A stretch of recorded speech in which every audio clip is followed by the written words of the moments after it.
सबसे पहले राधे राधे। आज हम पाठ पढ़ने जा रहे हैं स्पीति में बारिश। इसको थोड़ा सा चित्र के माध्यम से समझाऊंगी। हमारा जो पहाड़ी क्षेत्र है, जो चोटियां बनी हुई हैं, पहाड़ी इलाके, हिमाचल प्रदेश, कश्मीर, लद्दाख, ये सारे के सारे पहाड़ हैं जो आपस में गुथे हुए हैं। पहाड़ है ना, और जब भी कोई ऊंचाई नापी जाती है तो समुद्र तल से ऊंचाई नापी जाती है, क्योंकि ऊपर तो ऊपर खबड़ हो सकता है, कोई क्षेत्र ऊंचा कोई क्षेत्र नीचा हो सकता है। तो सबसे पहले इन्हीं पहाड़ियों के बारे में बताया गया है कि हिमालय पर्वत पर अनेकों चोटियां हैं। कोई चोटी कितनी ऊंची है, कोई चोटी कितनी ऊंची है। कोई चोटी तो 18,000 फीट पे भी आती है, कोई 10,000 फीट पे भी आती है, कोई 12,986 पे भी आती है। कुल्लू, मनाली, लद्दाख, लाहौल, स्पीति, ये धीरे धीरे ऊपर चढ़ाई चढ़ते चढ़ते जो जहाँ पे कुल्लू इलाके मनाली है और ऊंचाई पर जाए तो अंदाजा से बता रही हूँ मैं, तो कुल्लू नीचे आता है, मनाली ऊपर है, फिर ये लाहौल आता है, लाहौल से ऊपर एक स्पीति आता है। स्पीति की ऊंचाई आपकी 12,986 फीट है समुद्र तल से। फिर बताया गया हिमालय पर्वत पर दो चोटियां और भी हैं जो 21,000 को भी पार कर रही हैं। 21,800, 21,000 इतनी भी हैं। दो चोटियां और भी ऊंची हैं जो इतने फीट ऊंचाई पर हैं। और हम यहाँ पर पढ़ रहे हैं इस स्पीति के बारे में। हम एक बार गए थे यात्रा के ऊपर कुल्लू मनाली। हम लाहौल पे जाना चाहते थे बर्फ देखने के लिए, और हम यहाँ लाहौल तक भी नहीं पहुंच पाए थे। सारी सड़कों पर बर्फ ही बर्फ जमी हुई थी। कहते कि केलंग और काजा के बीच में भी, नीचे है काजा तो 170 किलोमीटर 170 मील का अंतर है। इतने अंतर होने के बावजूद इनमें आपस में बात कैसे होगी? वायरलेस के द्वारा। वायरलेस अर्थात तारों के बिना। जो स्पीति आपको मैंने इतना कठिन रास्ता बताया, कहते हैं इतिहास में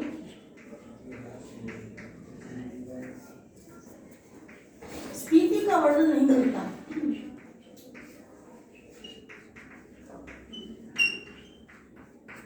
मिलता ही नहीं। उसका कारण क्या है? आपने देखा कितने ऊंचे नीचे क्षेत्र हैं, दुर्गम क्षेत्र जहां 170 किलोमीटर और ऊपर जाना हो। फिर आता है कि इतने ऊंचे नीचे दर्रे, ऊपर खाबड़, ऊंचे नीचे दर्रे, जाने का कोई रास्ता नहीं। जब जाने की सड़कें ही नहीं बनी हुई तो जाएंगे कैसे? यहाँ केलंग और काजा के बीच में भी दूरी होने के बाद केलंग का जो राजा है उसको भी भय बना रहता है कि काजा का सूबेदार कहीं इस पर आक्रमण ना कर दे। ये भी भय बना रहता है। लेकिन अब बोलते कि इतिहास में वर्णन नहीं है। जब कोई भी व्यक्ति किसी स्थान पर जाएगा नहीं, पहला कारण, तो वर्णन कैसे करेगा? मैदानी इलाकों में, मैदानी इलाकों में नीचे आने का तो साधन ही नहीं है। तो लोग जब यहाँ स्पीति में जाएंगे नहीं तो वहां पर क्या घटनाएं घटी, क्या चीज हुई, तो पता नहीं चलेगा। तो रास्ता ऊबड़ खाबड़ है, ऊंचे नीचे दर्रे हैं, चोटियां हैं, दुर्गम रास्ते हैं। तो जो व्यक्ति वहां पहुंचेगा नहीं तो कैसे? दूसरी बात होती है कोई विशेष लड़ाई तो हो, कोई विशेष घटना तो हो, जो किसी भी प्रकार से कोई बात, जब भी थोड़ा बहुत समय आता है मैदानी इलाकों में आने का तो बात पता चल जाए। तो ऐसी घटना भी नहीं घटी। एक घटना जरूर घटी, वो थी जोरावर सिंह की। डाकू जोरावर,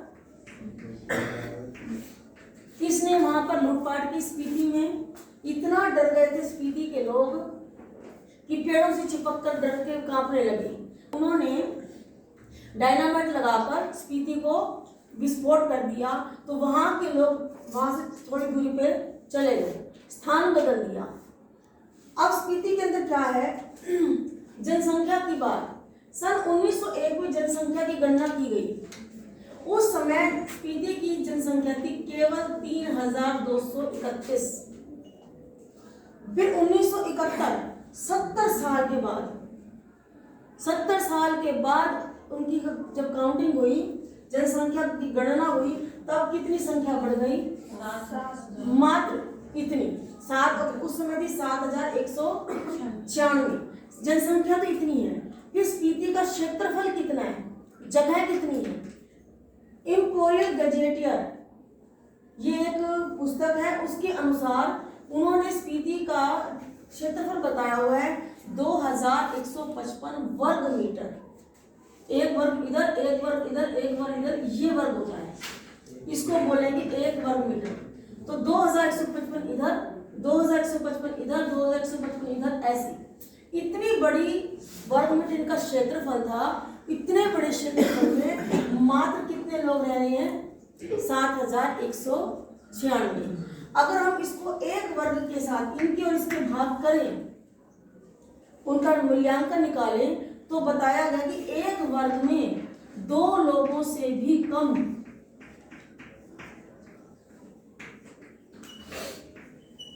जनसंख्या बैठती है।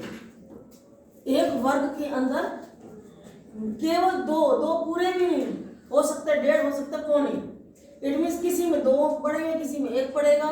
तो ये रेशियो निकाला गया कि इतनी कम जनसंख्या है।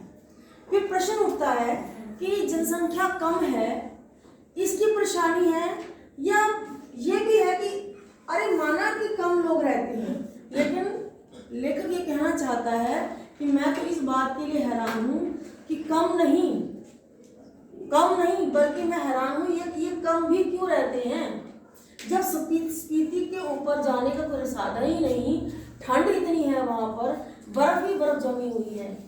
यहाँ के जो रास्ते खुलते हैं जून से सितंबर, ये 4 महीने बोलते, 3 महीने बोले जाते हैं, महीने 4 गिने गए, जून, जुलाई, अगस्त, सितंबर। लेकिन ये कंफर्म नहीं है कि 1 जून से शुरू हो जाएगा, ये भी कंफर्म नहीं कि 31 सितंबर को खत्म होगा, हो सकता है जून का मिड, सितंबर का मिड। तो इसको जो बोला गया कि 3 महीने इस स्पीति की जो वो है पर्यावरण का जो आती है ठंड का, कि उसके अंदर कितनी ठंड पड़ती है, तो 15 डिग्री सेल्सियस, ये कम से कम इनका तापमान, कम और अधिक 2 तापमान हो गए। ये हो गई इनके लिए गर्मियां, जिसमें अधिकतम तापमान क्या होता है? 15 डिग्री।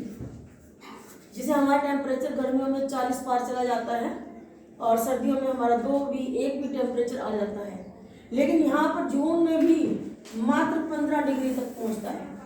15 डिग्री में बर्फ पिघलनी शुरू हो जाती है जैसे, तब ये जून से सितंबर वाले 3 महीनों में ये पहाड़ी क्षेत्र से मैदानी इलाके में आते हैं।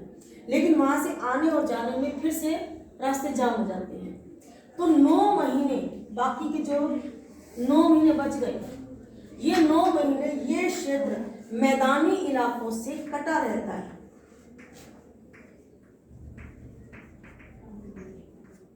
तो इसलिए कह रहा है कि जब ये 9 महीने तक यहाँ कोई आ नहीं सकता, जो वहाँ फंस गया वो वापस लौट नहीं सकता मैदानी इलाकों में, तो यहाँ पर रही क्यों रही है? कारण मात्र आने जाने का नहीं, और भी कारण है। और कारण क्या है कि जब 9 महीने तक बर्फ ही बर्फ होगी, तो आप जानते हो जितनी ज्यादा बर्फ पड़ती है उतनी फसलें खत्म हो जाती है। होता ना कि केवल अब सर्दियों में जो फसल उगती है, जिनको ठंड की जरूरत होती है, वो गेहूं है, जौ है, मटर है, सरसों है। तो 2 सब्जियां और 2 फसलें यही यहाँ पर उगती है। सर्दियों में वही होगा और बस फिर 9 महीने ये वही खाते रहते हैं। तो यहाँ पर कुछ पैदावार नहीं है। ठंड में आपने देखा होगा पेड़ और पौधे मर जाते हैं ठंड के कारण। तो जब वहाँ पर पेड़ ही नहीं, फसल भी हुई बस उस महीने में, पेड़, जब वहाँ पेड़ नहीं, पेड़ खत्म, पेड़ नहीं तो क्या लकड़ी होगी, पेड़ नहीं तो क्या फूल होंगे, पेड़ नहीं तो क्या फल होंगे, ना फूल नहीं पेड़ नहीं, फल नहीं, ना फूल, देखो ना पेड़ है, ना फूल है, ना फल है। फिर ये नहीं तो लकड़ी नहीं, लकड़ी नहीं तो आग नहीं, आग नहीं जिसका मतलब भोजन पकना भी नहीं, खाए कैसे? इतना ठंड है वहां पर, यदि पानी को ऐसे बिखेर दिया जाए तो मुंह जम जाता है बिखेरते ही। तो वो आग भी ऐसी नहीं है कि आग जलाकर वो 9 महीने ठंड से बच सकें, उनके पास वो भी साधन नहीं है। इसलिए कहता है कि खाने पीने की दिक्कतें हैं, मात्र 2 सब्जियां पैदा होती हैं, लकड़ी आग नहीं है, पकाएं क्या, खाएं क्या, ठंड से बचे कैसे? जब इतनी समस्या, आ नहीं सकते, जा नहीं सकते, बस फंसे पड़े हैं। तो ये लोग जो 2 की से भी कम जो रह रहे हैं, मैं तो हैरान, ये भी क्यों रह रहे हैं? जब ये मौसम आता है, ये वो जगह छोड़कर मैदानी इलाकों में क्यों नहीं आ जाते? समझा गया? अब आता है दूसरा पॉइंट कि जो 21 हजार की 2 चोटियां बताई गई यहाँ पर, यहां से आवाज आती है मंत्र जाप।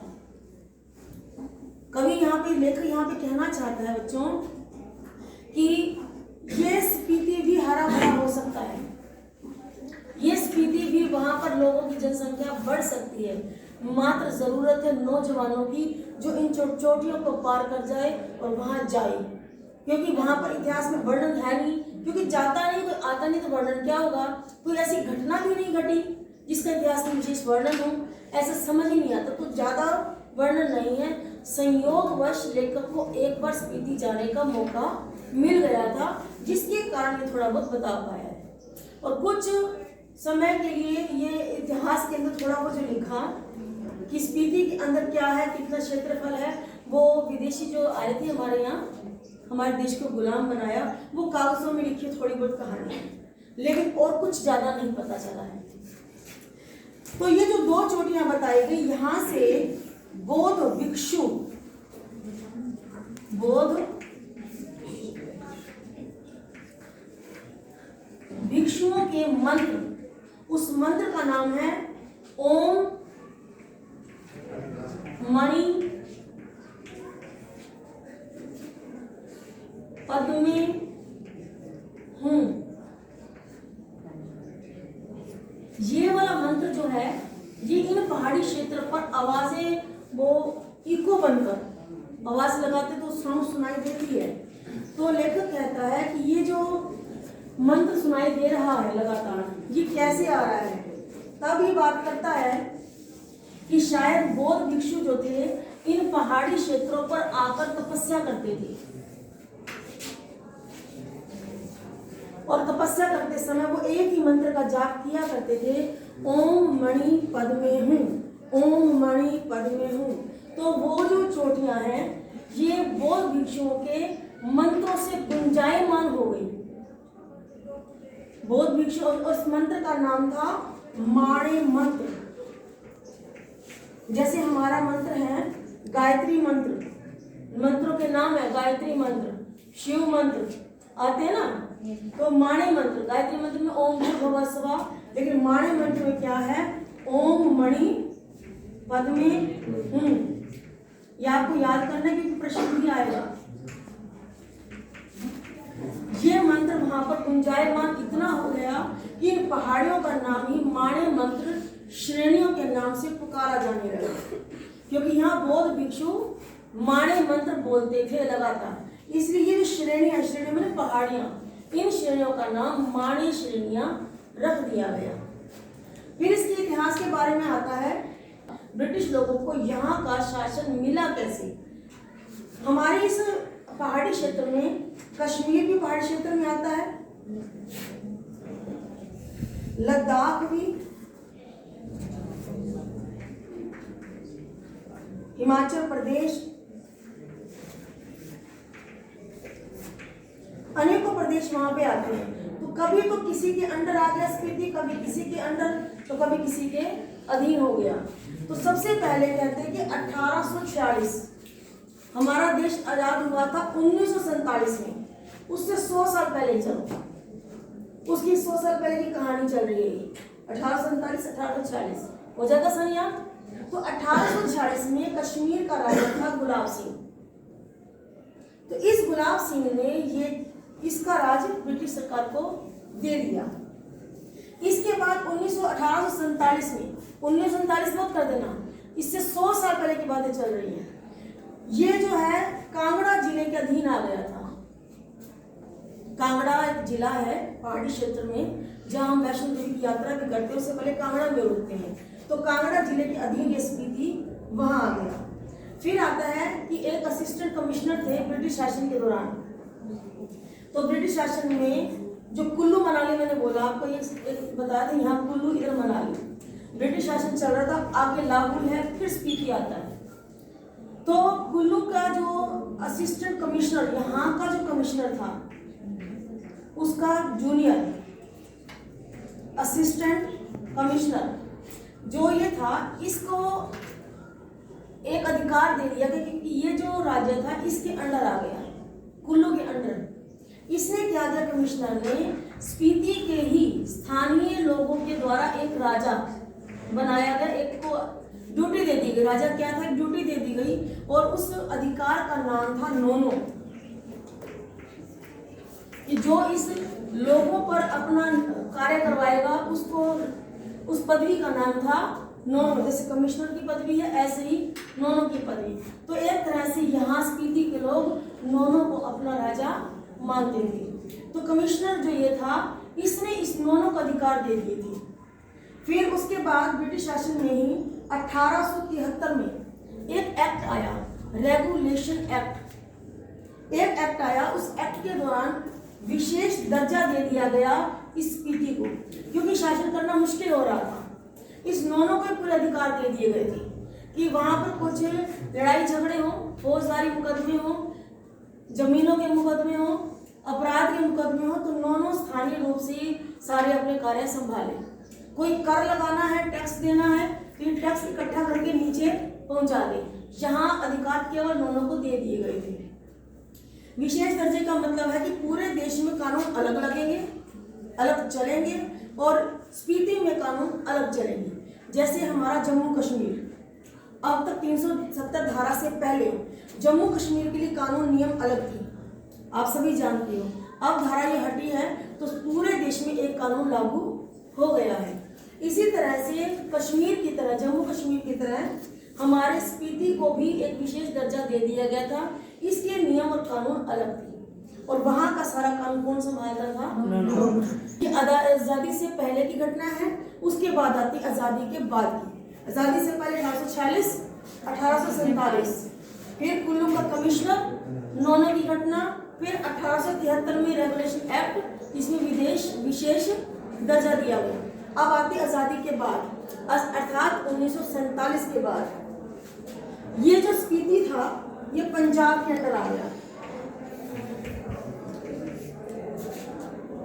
उसके बाद 1966 में हिमाचल प्रदेश अलग राज्य बना, तो ये स्पीति हिमाचल प्रदेश इसके अंडर आ गया। तो जो लेखक कहता है कि हमें एक बार विशेष मौका मिला स्पीति में जाने का, हम वहाँ पर रह रहे थे, और ये जो लेखक है कमरे में सोया हुआ है, अचानक उसके चेहरे पर, खिड़की के माध्यम से अचानक उसके चेहरे पर कुछ पानी की बूंदें आती हैं, संयोगवश। तब इसने बोला कि यहाँ का बारिश का होना एक सुखद संयोग है। बारिश को क्या कहा गया? सुखद संयोग, कि होती नहीं है, यदि बारिश हो जाए तो संयोग की बात है, और वो भी कैसा संयोग? खुशनुमा, सुखद संयोग। और लेखक कहता है कि ये हमारे लिए संयोग की बात थी कि हम वहाँ पहुँचे और वहाँ बारिश हुई, और लोगों ने उस बारिश को रूप को देखा। अन्यथा बताएं लोगों को, अगर कई सालों में होती है, तो अगर बताएं अगर हम लोगों को कि ऐसी ऐसी बारिश होती है, चारों तरफ हरियाली छा जाती है, ऐसे फल उगते हैं, ऐसे फूल उगते हैं, ना फूल है ना फल है, कुछ भी तो प्रकृति सौंदर्य है ही नहीं, है क्या? चारों तरफ मात्र बर्फ ही बर्फ। तो आज दिन यहाँ आपका लेसन खत्म होता है, ठीक है।